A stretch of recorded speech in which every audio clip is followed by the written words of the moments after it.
উচ্চ মূল্যস্ফীতি এবং জীবনযাত্রার ক্রমবর্ধমান ব্যয় বিবেচনায় সরকারি চাকরিজীবী ও পেনশনভোগীদের জন্য সুখবর নিয়ে আসছে নবম পে স্কেল।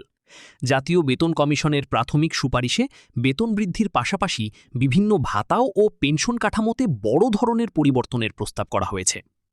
নতুন বেতন কাঠামোতে কর্মচারীদের সামাজিক ও পারিবারিক প্রয়োজনীয়তা বিবেচনায় কয়েকটি গুরুত্বপূর্ণ ভাতা বাড়ানোর সুপারিশ করা হয়েছে। প্রস্তাবিত পরিবর্তনগুলো হল বৈশাখী ভাতা। বর্তমানে মূল বেতনের 20% হারে দেওয়া হলেও এটি বাড়িয়ে 50% করার প্রস্তাব দেওয়া হয়েছে।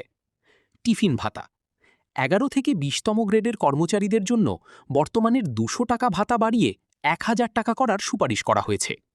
শিক্ষা ভাতা সন্তানদের মাসিক শিক্ষা ভাতা 1500 টাকা থেকে বাড়িয়ে 2000 টাকা করার প্রস্তাব করা হয়েছে। দীর্ঘদিন ধরে ঝুলে থাকা এই পে স্কেল বাস্তবায়িত হলে সরকারি খাতে কর্মরত এবং অবসরপ্রাপ্ত লাখ লাখ মানুষের আর্থিক সংকট কিছুটা লাঘব হবে বলে আশা করা হচ্ছে। পুনর্গঠিত কমিটির চূড়ান্ত সুপারিশের ভিত্তিতে আগামী কয়েক মাসের মধ্যেই সরকারের পক্ষ থেকে এ বিষয়ে আনুষ্ঠানিক ঘোষণা আসতে পারে। এটি কার্যকর হলে সরকারি চাকরিজীবীদের জীবনযাত্রার মান উন্নয়নে বড় ভূমিকা রাখবে বলে মনে করছেন সংশ্লিষ্টরা।